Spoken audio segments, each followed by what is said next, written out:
Bonjour à tous, c'est Potam pour vous présenter un sujet de génétique bactérienne de Madame Corinne Auger-Gouillou et Madame Agnès Petit. Tout d'abord, partie A. Quelles sont les différences entre transfert horizontal et transfert vertical? Justifiez votre réponse par des schémas.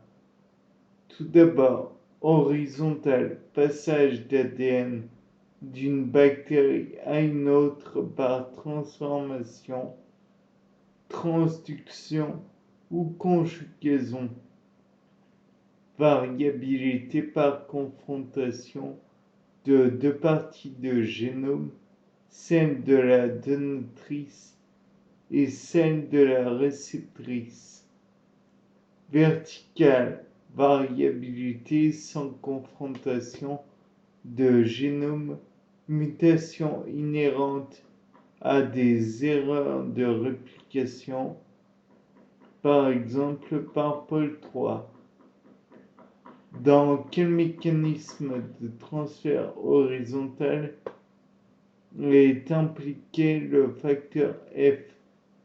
Donc la conjugaison, c'est l'accolement des deux bactéries, le transfert horizontal. Indiquez à quoi c'est les régions du facteur F indiquées par une accolade sur le schéma. À quoi sert, pardon, le facteur F?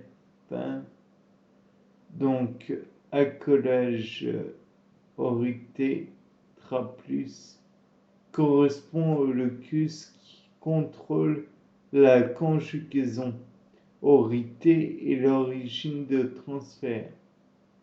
C'est le lieu où la relaxase, donc ce qui décondense le chromosome, ou voilà,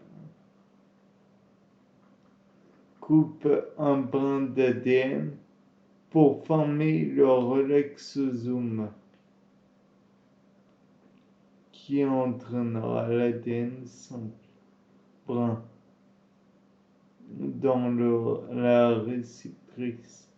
Oui, car il y a une bactérie donatrice et une bactérie réceptrice naturellement.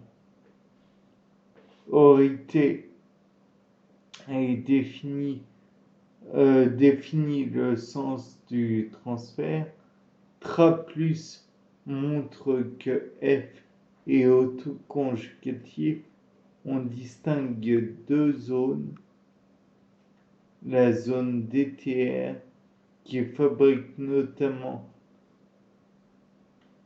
la relaxase, qui est souvent une tyrosine endonucléase, qui coupe au site NIE. La zone MPF code les protéines nécessaires à la formation du pilus sexuel, à son ancrage dans la bactérie donatrice, et il code aussi pour les protéines CP, protéines de couplage si vous voulez, qui permettent de pousser via ATP l'ADN simple brin dans la réceptrice. Le pilus sexuel est un système de sécrétion d'ADN. Yes, sur le schéma du facteur F. Que veut dire ce terme? Donc, insertion sequence, dessiner et légender la structure nature d'un tel élément, séquence inversée répétée, IR gauche et droite gène codant la transposeuse IS3 de ORF A et B en décalage.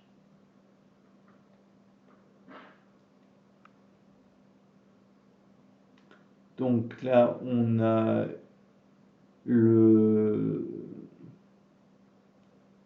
un gène. À quoi sert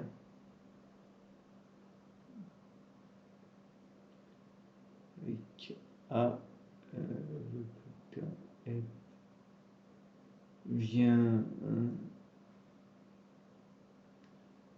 à modifier F s'il transpose dans F ou si les deux IS recombinent. On peut par exemple faire une délétion dans F à permettre aux deux facteurs F de se fusionner via rec A.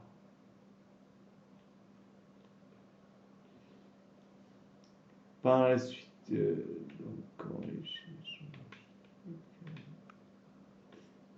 s'il est dit de type coupé-collé, définir ce terme, vous pouvez vous aider d'un schéma. Donc le transposons. L'IS se coupe au site donneur et se colle au site cible, comme quand on fait un copier-coller à l'ordinateur. On sélectionne une zone, par exemple, supposons celle-là.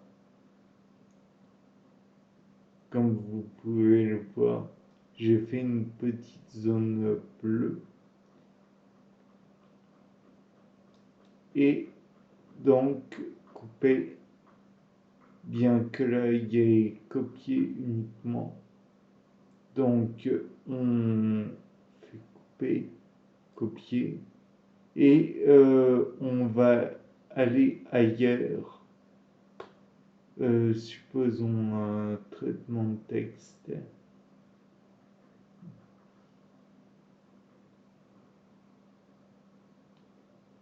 Voilà. Ça va être ce merveilleux traitement de texte. Et on va coller.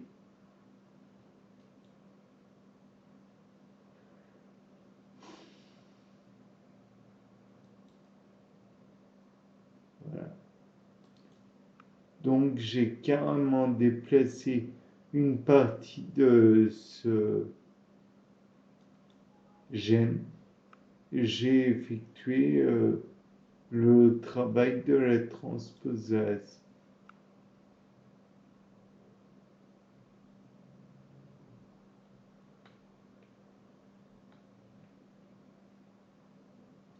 Ensuite, la transposition entraîne une duplication de la cible. Bah, normal. Il n'y a pas écrit effacer par la suite. Il y a juste coupé-coller. En anglais, coupé-coller et dit cut and paste.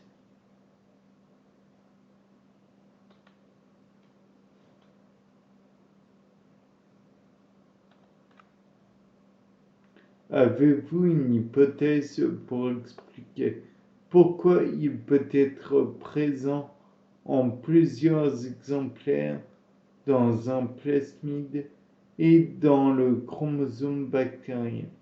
Une hypothèse peut être que si la transposition se passe lors de la réplication du chromosome bactérien,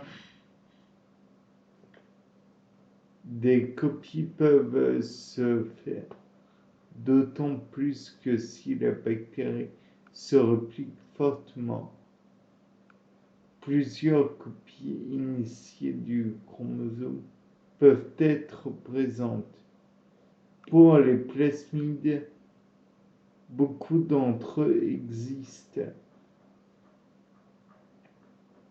en multicopie.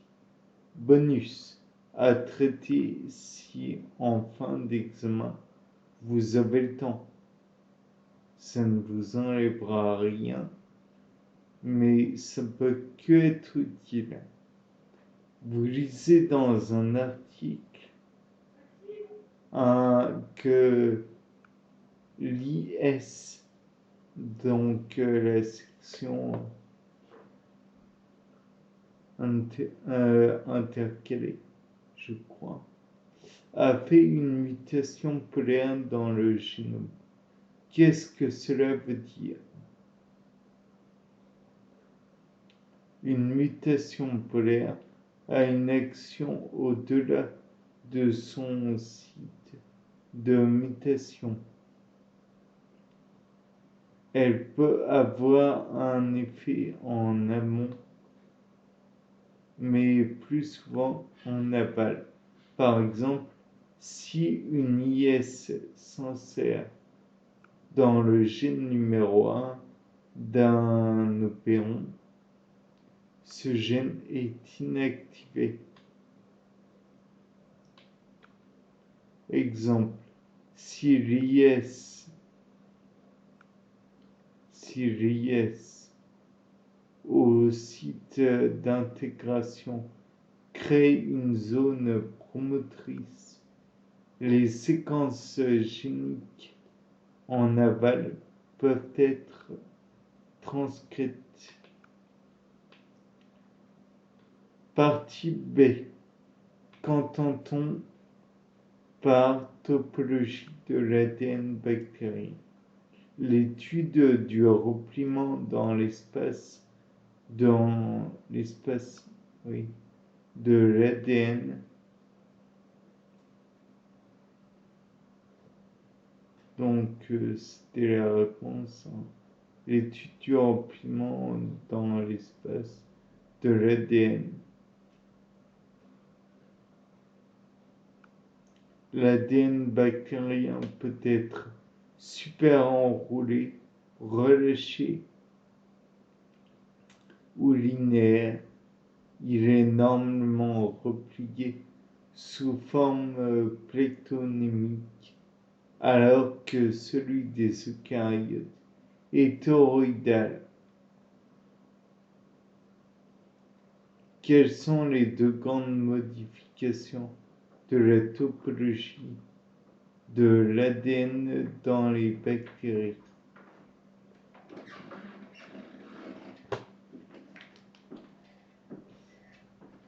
Donc, tout d'abord, nous avons modification non contrainte sous l'action des topoisomérases. Les modifications topologiques faites, exemple création d'un super tour négatif, perdurent après le départ de l'enzyme. Ensuite, modification contrainte. La modification topologique courbure donc perdure dans le temps, mais surtout tant que la protéine est présente.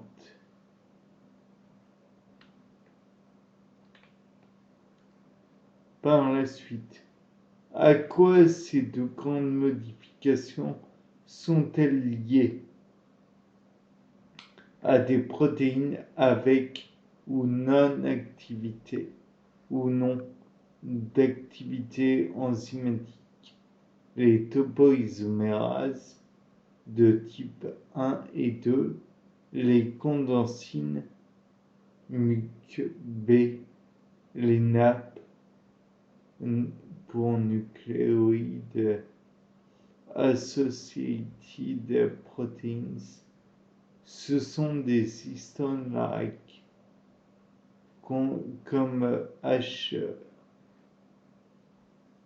IHF comme HNS ou fils HN, enfin bref, et HU. Elles ont des rôles de pontage HNS, de courbure IHF, d'enroulement HU, les trois à la fois FIS. Exercice de réflexion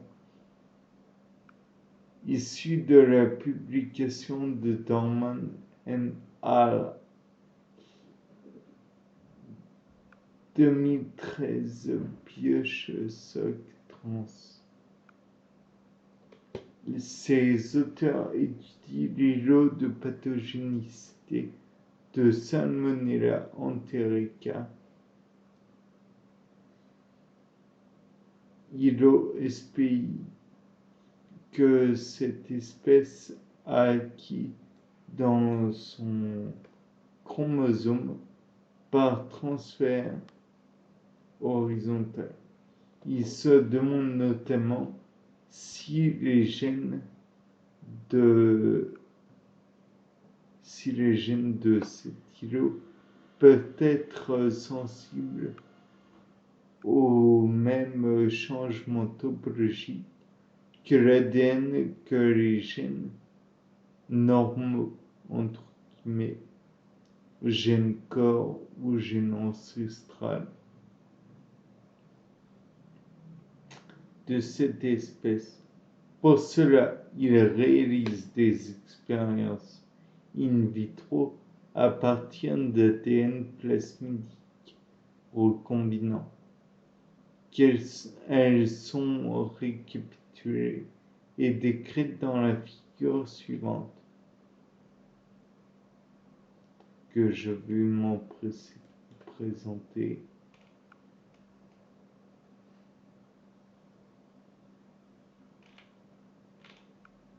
Voilà, ces figures-là, je suppose. Bon, néanmoins, avant le retour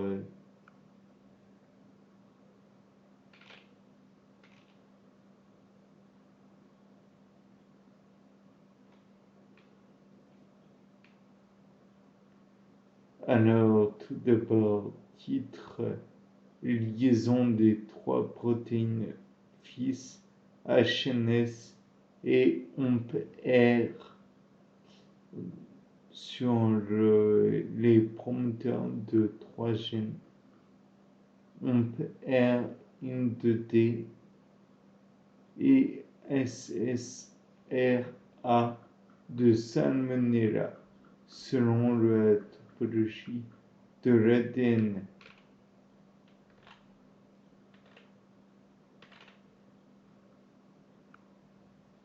Donc, tout d'abord, tout à l'heure, nous avons vu les quelques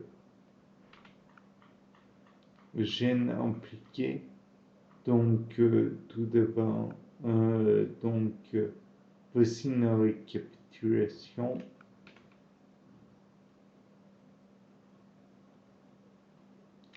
Légende, les valeurs des ordonnées échelle 0 à 100 reflètent la capacité de liaison des protéines à la zone promotrice.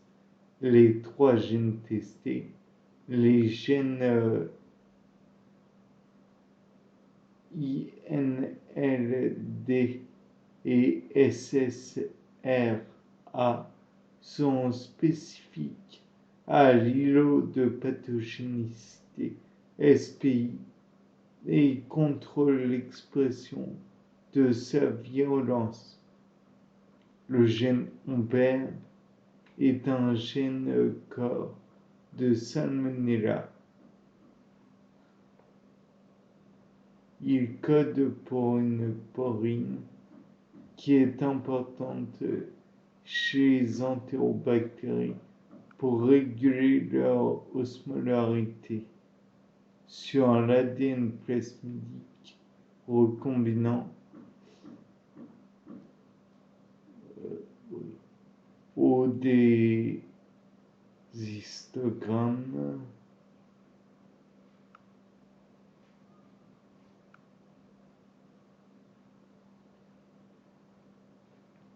oui, ou des histogrammes. Le locus des gènes INLD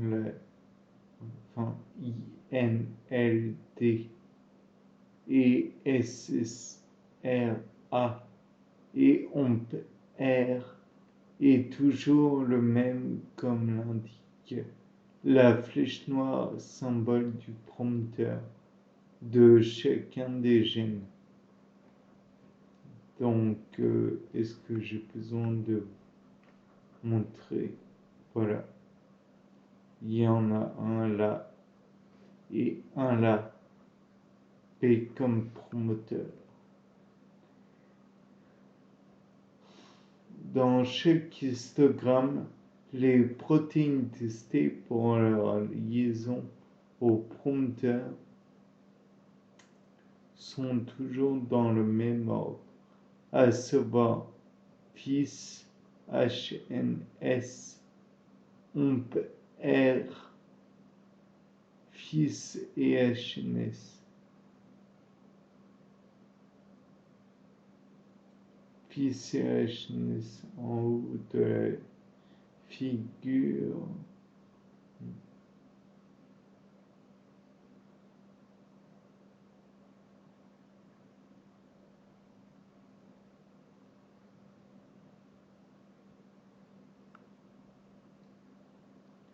Non.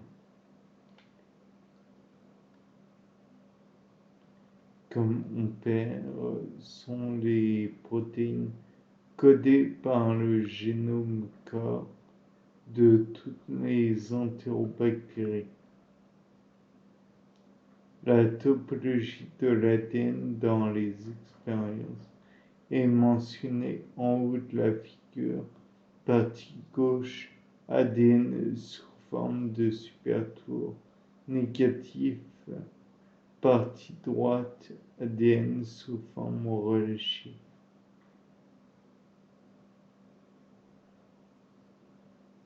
Précision de terminologie. Les îlots de pathogénicité sont des séquences chromosomiques ADN de 10 à 100 kilobases, généralement acquises par un latéral transfert par une souche bactérienne. Il regroupe plusieurs gènes qui permettent d'expliquer pourquoi certaines souches sont devenues très pathogènes pour l'hôte. Question. Pourquoi les chercheurs ont notamment focalisé leur attention sur FIS et HNS? La réponse qui nous est donnée, parce que ce sont des histone-like protéines qui interviennent dans des changements topologiques contraints et qu'elles peuvent donc modifier l'expression des gènes bactériens. De plus, elles sont présentes à des temps différents dans le cycle de la bactérie. Elles participent donc à l'expression du génome et donc à l'adaptation des bactéries à leur environnement. FIS est plutôt présent dans la phase accélération et HNS tout au long du cycle de croissance. Pourquoi ont-ils testé les deux formes topologiques? La topologie de l'ADN impacte la fonctionnalité. Par exemple, il faut que l'ADN soit en supertour négatif pour faire de la transcription ou de la réplication. De plus, les protéines peuvent avoir des affinités différentes selon la topologie de l'ADN et donc des effets différents, par exemple sur l'expression des gènes. Par exemple, on sait que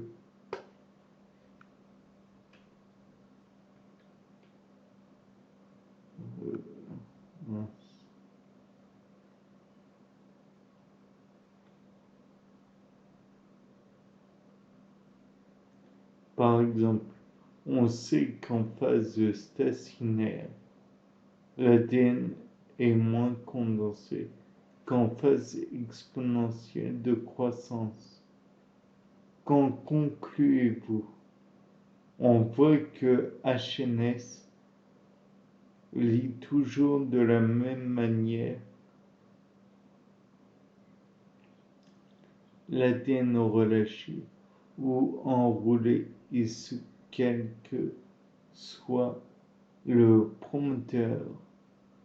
On peut penser que HNS aura toujours le même impact sur l'expression de Ampère, IM2D, IMD ou SSRA. On voit par contre que FIS lit beaucoup mieux l'ADN condensé alors qu'Ampère lit mieux l'ADN relâché. HNS lit de la même manière l'ADN sous ces deux formes topologiques. Les protéines peuvent donc avoir des taux de liaison différents selon la topologie SSRA.